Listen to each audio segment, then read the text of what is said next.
EVM machine को छुपाने के लिए। तो ये तो बहुत बड़ा ये ग्रांसेस है। हमको लगता है अखिलेश को हरा दिया गया है, ये बहुत सारे लूट चला है। अरे नए हो पत्रकार यार, बहुत सीनियर नहीं हो तुम। एक गर्मी जो अभी किराना में और मुजफ्फरनगर में कुछ जगह दिखाई दे रही है ना, ये सब शांत हो जाएगी इसके बाद।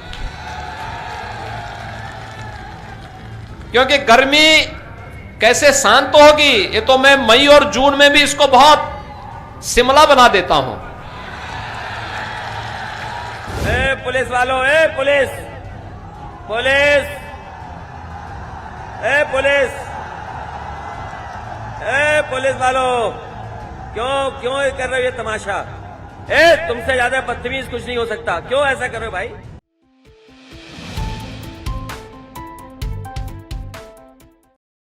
यूपी विधानसभा चुनाव 2022 7 चरणों में चुनाव हुआ।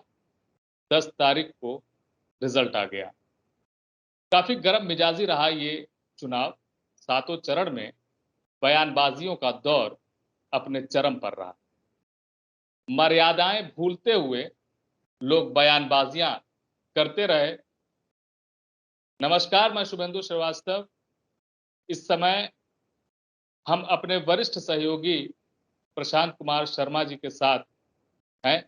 जो चीजें हुई रिजल्ट आने के बाद, परिणाम आने के बाद, जो बड़े चेहरे, जो नेता हैं, जो किसी स्टेट का प्रतिनिधित्व करते हैं, जब उन लोगों के बयान, गैर जिम्मेदाराना बयान और कुछ अजीबोगरीब टाइप के बयान आते हैं, तो कभी कभी दुख होता है कि हम किन लोगों को अपना प्रतिनिधि बनाएं।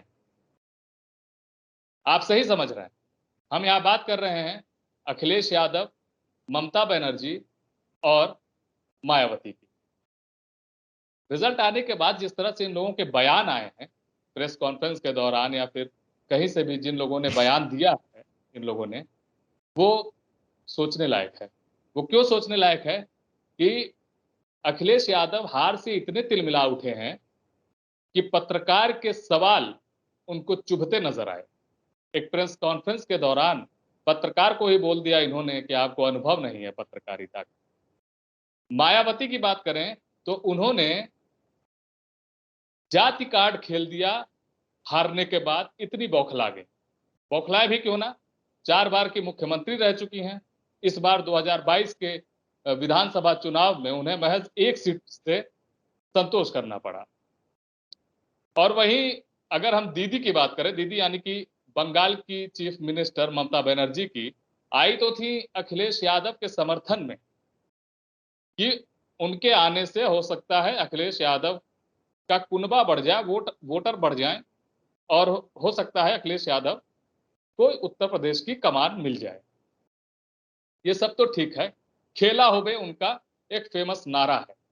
लेकिन जिस तरह से उन्होंने प्रेस कॉन्फ्रेंस के दौरान जो बातें कही, वो थोड़ी चिंताजनक लगी। एक तरफ तो वो अखिलेश यादव को ढांढस बधा रही हैं कि हिम्मत ना हारें, आगे की लड़ाई वो बरकरार रखें। दूसरी तरफ वो ऐसी बातें करते नजर आ रही हैं जिनके बारे में हम अपने सहयोगी, अपने वरिष्ठ पत्रकार प्रशांत कुमार शर्मा जी से सुनेंगे कि क्या ममता बनर्जी ने जो बयान दिया ये भारत की राजनीति या उत्तर प्रदेश की राजनीति या किसी भी स्टेट की राजनीति के लिए शोभनीय है क्या? शुभेंदु, बहुत दुख होता है जब ऐसी सिचुएशन में जब एक पार्टी 270 से ज्यादा सीटें लेकर जीतती है और फिर ममता बनर्जी जो कि पश्चिम बंगाल की मुख्यमंत्री है, उनकी तरफ से अनोखा बयान हम मान सकते हैं वो आता है कि पहले तो कहती है खेला हो बे। जब खेल नहीं होता, जब उनकी दाल नहीं गलती है अखिलेश यादव के साथ, और वो अखिलेश यादव टक्कर भी नहीं दे पाते हैं सीएम योगी को, तब कहती हैं कि ईवीएम में दिक्कत आ गई है। कि इतना ईवीएम का खिलाफ में कंप्लेन हुआ, and Banaras DM is also suspended, so far I know, I have seen the paper. So if A DM is suspended because of his EVM machine को उठाने के लिए, तो ईवीएम मशीन को छुपाने के लिए, तो ये तो बहुत बड़ा ये ग्रीवांसेस है। हमको लगता है अखिलेश को हरा दिया गया है। ये बहुत सारे लूट भी चला है। अखिलेश को डिप्रेस नहीं होना चाहिए, अपसेट नहीं होना चाहिए, जनता का पास जाना चाहिए और इसको चैलेंज करना चाहिए कि हर इलेक्ट्रॉनिक मशीन को, जो हम कहते हैं कि फोरेंसिक टेस्ट होना चाहिए, कि ये वही मशीन है जिसमें लोगों ने वोट दिया और वही मशीन है जो दोबारा लेके आया। अब जब आप बंगाल में आते हैं तो ईवीएम ठीक होता है, पंजाब में जाते हैं ईवीएम ठीक होता है, राजस्थान में जाते हैं ईवीएम ठीक होता है।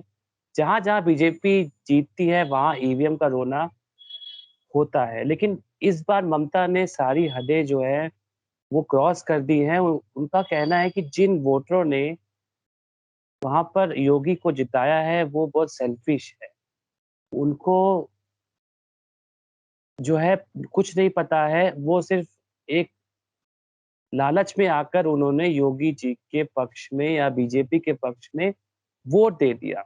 ये एक बड़ा ही दुखद हमारी राजनीति का एक हिस्सा है कि एक पार्टी जहाँ कहना आप ये चाहते हैं कि जिस जनता को चुनाव से पहले, मतदान से पहले या मतगणना से पहले जिस जनता को जनार्दन कहा जाता है, रिजल्ट आने के बाद परिणाम अगर उनके पक्ष में नहीं आता है तो वही जनता स्वार्थी हो जाती है, वही जनता बहकावे में चली जाती है। अगर यही जनता उनके पास मतलब अखिलेश यादव के पक्ष में अगर मतदान कर देती, अगर अखिलेश यादव पा जाते बहुमत, तो फिर जनता ने सही निर्णय लिया। जी, ममता जी के कहने का यही मतलब है? बिल्कुल, बिल्कुल, बिल्कुल। वही मतलब है कि उसमें से हमारे देश की 135 करोड़ जो जनता है, जब पश्चिम बंगाल में जब चुनाव हुए थे तो भारी मतों से ममता बनर्जी की पार्टी टीएमसी जीती, तब ईवीएम ठीक था।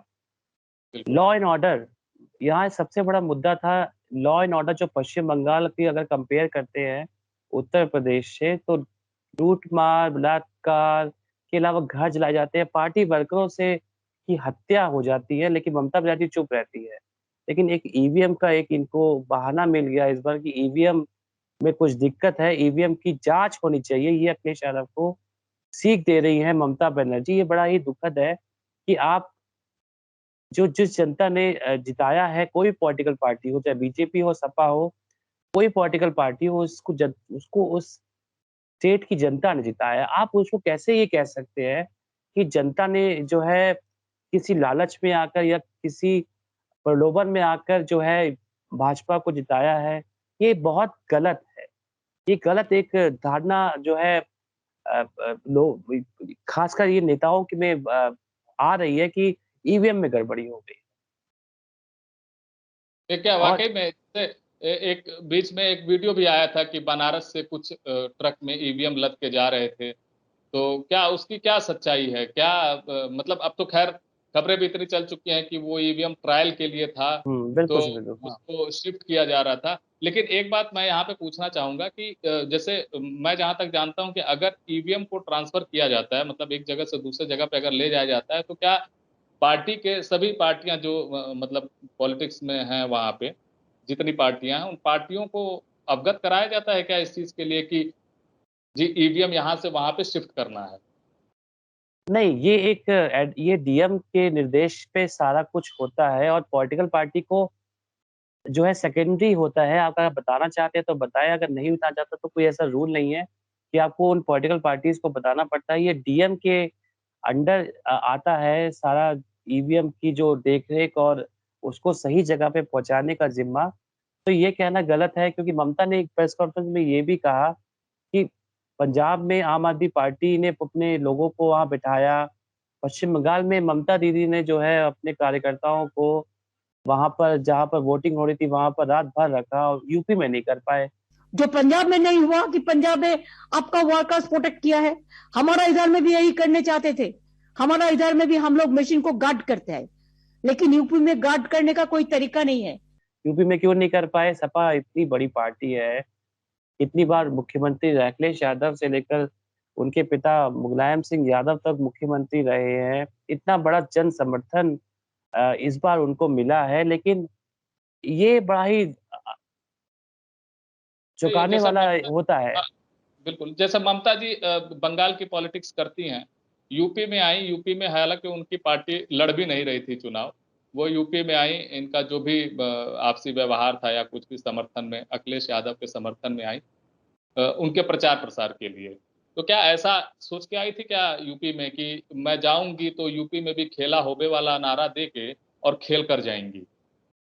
शुभेंदु, ये कहना, ममता दीदी का ये सोचना बिल्कुल एक सच्चाई से बिल्कुल अलग है, क्योंकि बंगाल की पॉलिटिक्स और यूपी की पॉलिटिक्स बिल्कुल अलग है।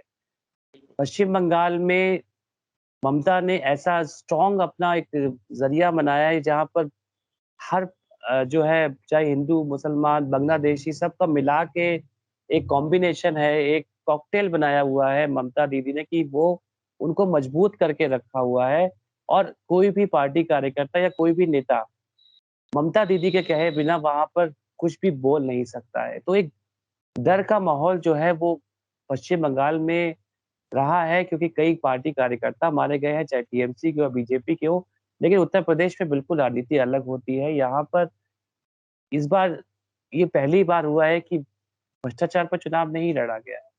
यहाँ जी, पर जी। लड़ा गया है कि ये जो लॉ एंड ऑर्डर है, लॉ एंड ऑर्डर अच्छा किया गया है, ये कहना है बीजेपी का। ये महिलाओं का जो सुरक्षा है, वो एक बड़ा मुद्दा था, उसको अच्छी तरह निभाया गया है, ये कहना है लोगों का। जो हम जब ऑन फील्ड गए थे, फील्ड में लोगों ने हमें साफ तौर पे ये बोला कि इस बार की जो सरकार थी बाबा की, वो बहुत ही पहले की सरकारों से बहुत अच्छी थी।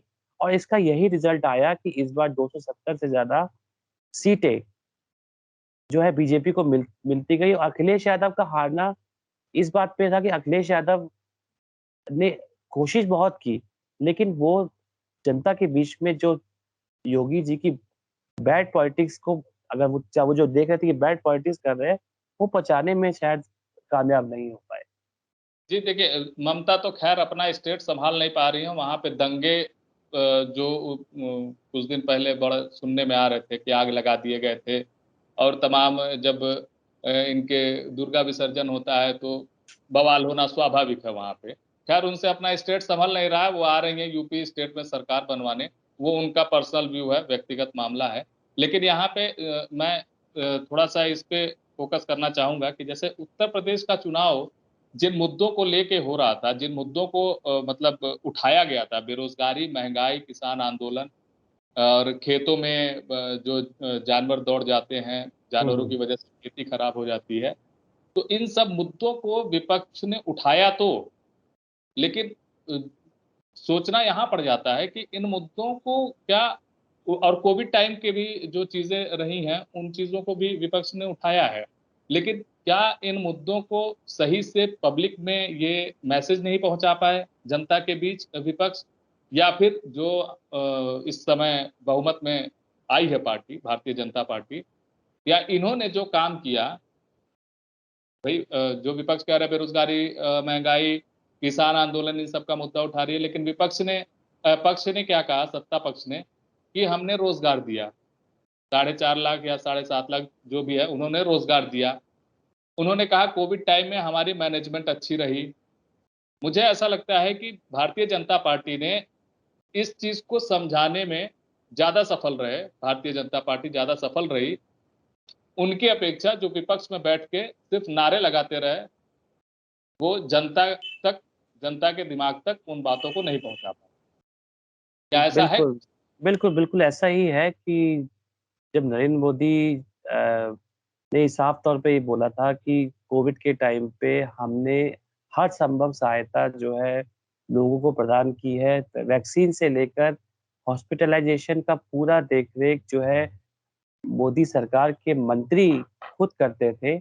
इसके अलावा यूपी में भी जो कहा गया कि कोरोना का एक विस्फोट हुआ है, लेकिन वो एक जब उसकी हकीकत आई सामने तो ऐसा कुछ नहीं था।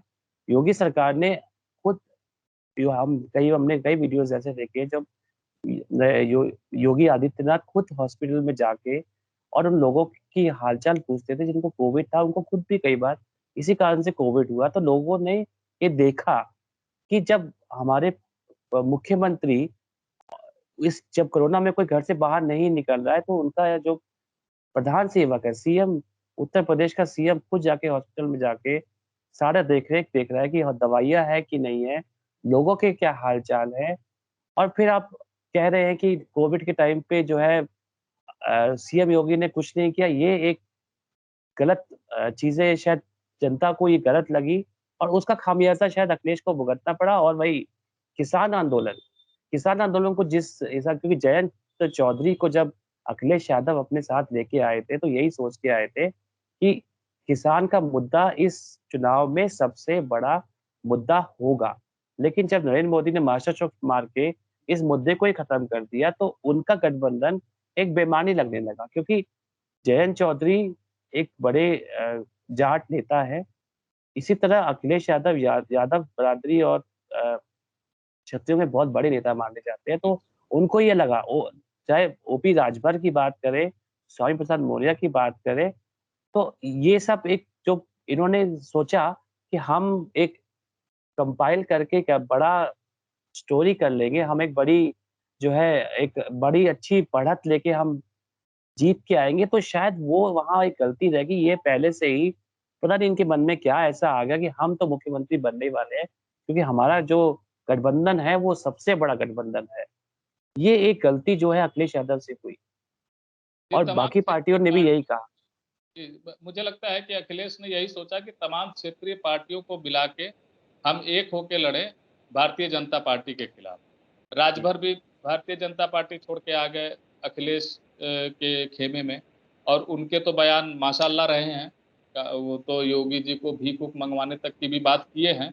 खैर, वो उनका अपना व्यक्तिगत मैटर हो सकता है। दूसरा, स्वामी प्रसाद मौर्य भी आए बीजेपी छोड़ के, तो उनको भी खामियाजा भुगतना पड़ा, ऐसा हम कह सकते हैं। क्योंकि जब भारतीय जनता पार्टी के साथ थे तो चुनाव जीते, और जब समाजवादी पार्टी का से हाथ मिलाए तो चुनाव हार गए। एक सवाल ये भी है, अखिलेश यादव क्यों इतना तिलमिला गए? और ऊपर से देखिए एक चीज कि भारतीय जनता पार्टी ने कई रिकॉर्ड भी स्थापित किए हैं इस बार, और कई मिथक भी तोड़े, जैसे नोएडा जाने वाले मुख्यमंत्री नहीं बन पाते हैं, विधायक का चुनाव लड़ने वाले मुख्यमंत्री नहीं बन पाते, अगर बन भी पाते हैं तो वो ज़्यादा दिन तक सरकार नहीं चला पाते हैं। तो नोएडा वाला मिथक तो इन्होंने तोड़ दिया। विधायक बन के मुख्यमंत्री बने, ये मिथक अगले 5 साल में पता चल जाएगा। और एक मिथक ये भी होता है, एक्सप्रेस वे की राजनीति करने वाले मुख्यमंत्री नहीं बनते, सत्ता नहीं मिलती उत्तर प्रदेश की।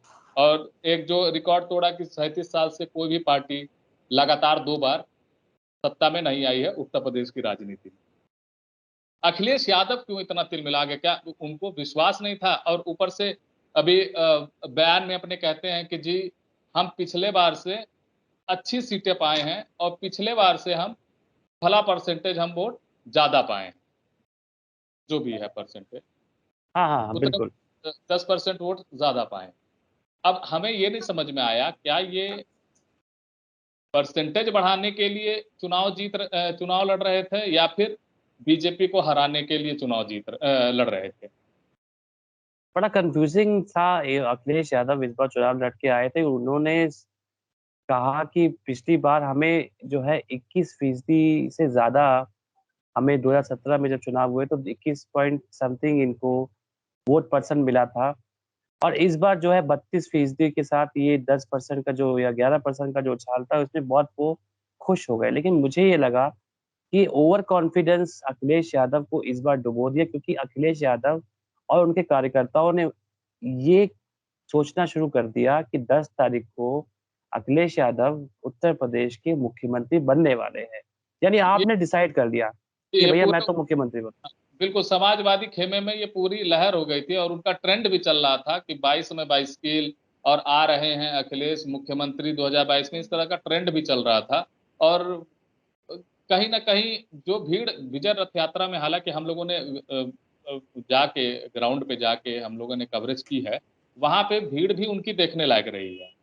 ये कहाँ पे चूक गए, अपनी भीड़ को उसमें वोट में तब्दील नहीं कर पाए? देखिए, भीड़ इकट्ठा करना ये किसी बात का सर्टिफिकेट नहीं है शुभेंदु कि आप जीत जाएँगे या आपकी पार्टी जो है वो धुआंधार प्रदर्शन करके बिल्कुल सबसे बड़ी पार्टी बन जाएगी। ये कोई पार्टी किसका जब भी आप ऐसी भीड़ देखते हैं तो आप समझ जाइए कि इसमें हो सकता है कि कुछ मिले भी और कुछ ना भी मिले। लेकिन आप ये बिल्कुल जो है चीज़ें क्लियर कर लीजिए कि जब अखिलेश यादव ने जितनी भी पार्टियाँ, जितनी भी रैलियाँ करी है अपनी जगह, उसमें बहुत भीड़ आई थी। लेकिन उस भीड़ को जो है वोटिंग में तब्दील नहीं कर सके अखिलेश यादव, और कई बार उन्होंने ये साफ तौर पे झिलमिला के, जैसे पता आपने पहले इंट्रो में कहा कि कई बार झल्ला गए थे वो पत्रकारों के ऊपर कि आप हैं कौन? आप कहाँ से आए हैं? मैं तो आपको जानता नहीं। तो ये एक ओवर कॉन्फिडेंस दिखा रहा था अखिलेश यादव का कि ना माने वो अपने आप को एक शहंशाह मानते हैं कि भाई मैं तो शहंशाह हूँ, बाकी सब मेरे नीचे है और अगली इस बार जो है कुछ भी हो जाए, मुख्यमंत्री तो मुझे ही बनना है। तो ये एक मिथक जनता ने तोड़ दिया है कि ये आपका जो सोच है वो बदलिए, क्योंकि इस सोच से आप मुख्यमंत्री कभी नहीं बन सकते, क्योंकि ओवर कॉन्फिडेंस ही आपको खत्म कर दिया। ज़रूर आपकी सीटें बढ़ी है, आपका परसेंटेज बढ़ा है, लेकिन आप ये मत भूलिए कि जहाँ बीजेपी को 40% वोट पिछली बार मिले थे, सीटें ज़रूर कम हुई है। जी इस बार 42% परसेंटेज बीजेपी लेके आई है। सीटें कम हुई है, लेकिन उनका मत वोटर प्रतिशत बढ़े, बढ़ा है। जी वोटर बढ़े हैं उनके। और जो मार्जिन रहे हैं, जो जीतने के मार्जिन रहे हैं, सपा के भी और बीजेपी के कुछ ही वोटों से कई जगह वैसे हुआ है कि कई कुछ हज़ारों वोट या कुछ सौवें वोट से सपा जीती है। तो ये कहना गलत है और ये सोचना भी आपकी बिल्कुल गलत है कि आप जो सोचे वो हो जाए। तो ये ओवर कॉन्फिडेंस है, शायद अखिलेश यादव को हार का सामना करना पड़ा। जी, बिल्कुल बड़े नारे हुए थे कि एक नारा बड़ा फ़ेमस हुआ इस दौरान में कि 10 मार्च को गर्मी निकाल दी जाएगी, शिमला बना दिया जाएगा। ये हालाँकि बीजेपी के जो मुख्यमंत्री रहे योगी आदित्यनाथ, उन्होंने ये कहा था। हालाँकि उ उसके उसकी प्रतिक्रिया भी आई थी विपक्षियों की तरफ से कि 10 मार्च को पता चल जाएगा कौन किसकी गलती निकालेगा। उसी में फिर मुख्तार अंसारी के सुपुत्र हैं वो अब्बास अंसारी। उन्होंने भी अपने जन संबोधन में ये बोला था कि मैं अखिलेश भैया से मिलके आया हूँ, उनसे बोला हूँ कि 10 तारीख के बाद कुछ महीनों तक, 6 महीनों तक या कुछ दिनों तक आप किसी का ट्रांसफ़र मत कीजिएगा। अफ़सरों की बात कर रहे होंगे शायद। आप किसी का ट्रांसफ़र मत कीजिएगा, कइयों से हिसाब-किताब लेना, करना। अब वो बिल्कुल। हिसाब-किताब करना है, किस परिप्रेक्ष्य में करना है, ये तो ख़ैर उनको बताने का मौका नहीं मिला इस बार। अगली बार देखते हैं क्या होता है। एक हम अगर बात करें यहाँ पे मायावती की, मायावती आप भी जान रहे हैं कि 4 बार मुख्यमंत्री रह चुकी हैं। 2007 में पूर्ण बहुमत से वो मुख्यमंत्री बनी। उसके बाद से साल दर साल उनका ग्राफ जो है वो डाउन चलता चला गया। इतना डाउन चला गया, इस बार 1 सीट ही सिर्फ़ आई है उनकी। उससे बिल्कुल। बेहतर परफ़ॉर्मेंस हम कहेंगे कि कांग्रेस का रहा या अन्य का रहा। कांग्रेस तो फिर भी 2 सीट लेके आई। लेकिन मायावती भी इतनी तिलमिला गई हैं, इतना बौखला गई हैं, अब मानो अब हम यहाँ पे कौन-सा शब्द इस्तेमाल करें कि जो उनकी भाषा थी ना, उनकी भाषा सुन के मतलब किसी को भी गुस्सा आ जाए। जिस तरह का उन्होंने स्टेटमेंट दिया, उसके बारे में क्या कहेंगे आप? देखिए, मायावती को इस बार स्टेशन है उनका। 12.88% वोट परसेंट मिला है। वही कांग्रेस को 2.6 का फीसदी का जो है वोटिंग परसेंटेज इनको प्राप्त हुआ है। लेकिन मैं ये कहना चाहता हूँ कि पिछली बार जो है 10 सीटें शायद 10 से थोड़ी कम ज़्यादा सीटें मायावती ने जीती थी। इस बार 1 सीट पे आ गई हैं। मायावती का ये कहना है कि क्योंकि जो वोट डालने आए थे, चाहे वो ब्राह्मण हो, चाहे क्षत्रिय हो, चाहे मुसलमान हो या जाट हो, वो कन्फ्यूज़न में रह गए जी, कि किसको वोट डालना है, सपा के पास जाए या बस बीजेपी के पास जाए, तो वो कन्फ्यूज़न में जो है बसपा को नुकसान हो गया। कोई पॉलिटिकल पार्टी या ये कहने को तैयार नहीं है या कोई ये कह नहीं रही है कि हमारे से कहाँ गलती हुई है, उस गलती को हम सुधारेंगे, नहीं।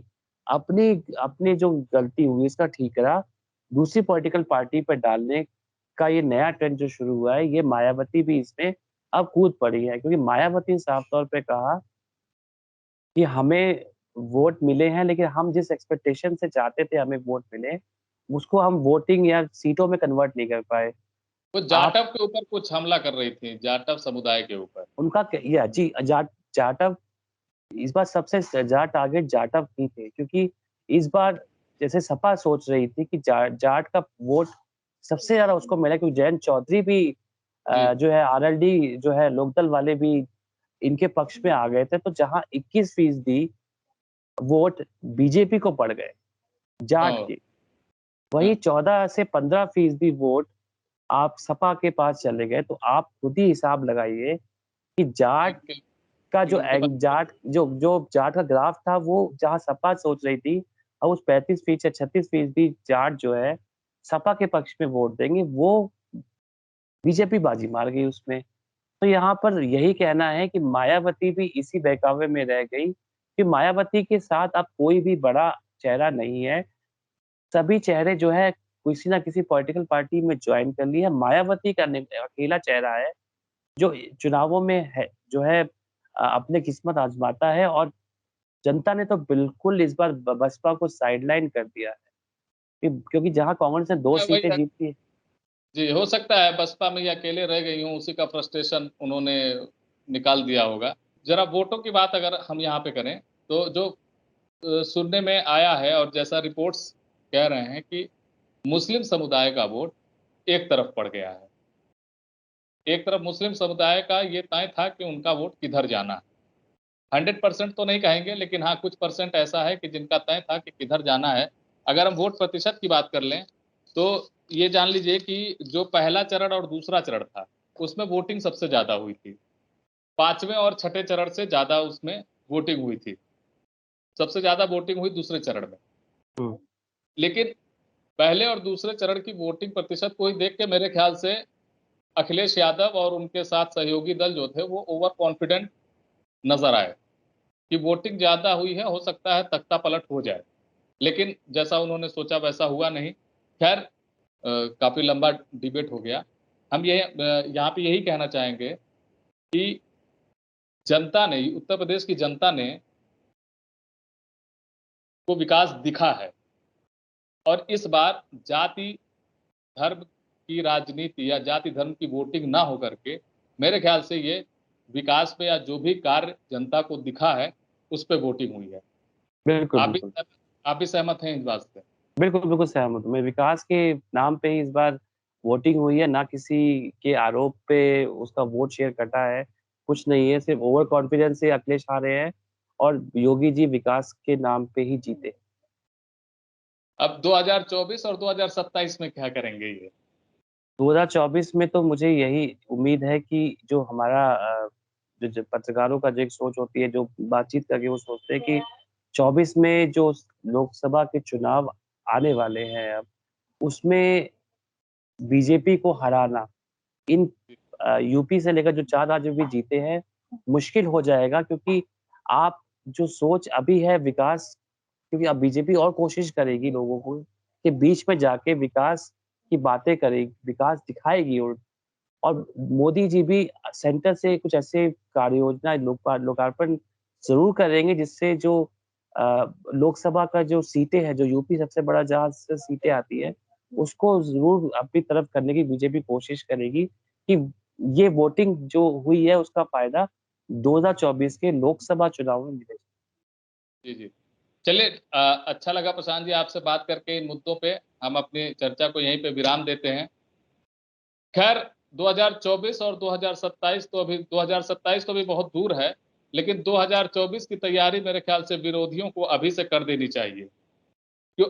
थोड़ा सा नेचर में चेंज ले आने की जरूरत है अखिलेश यादव को, थोड़ा सा सोच बदलने की जरूरत है मायावती को, और थोड़ा सा अपने जबान पे लगाम लगाने की जरूरत है ममता बनर्जी को, अगर उनको किसी का सपोर्ट करना है तो।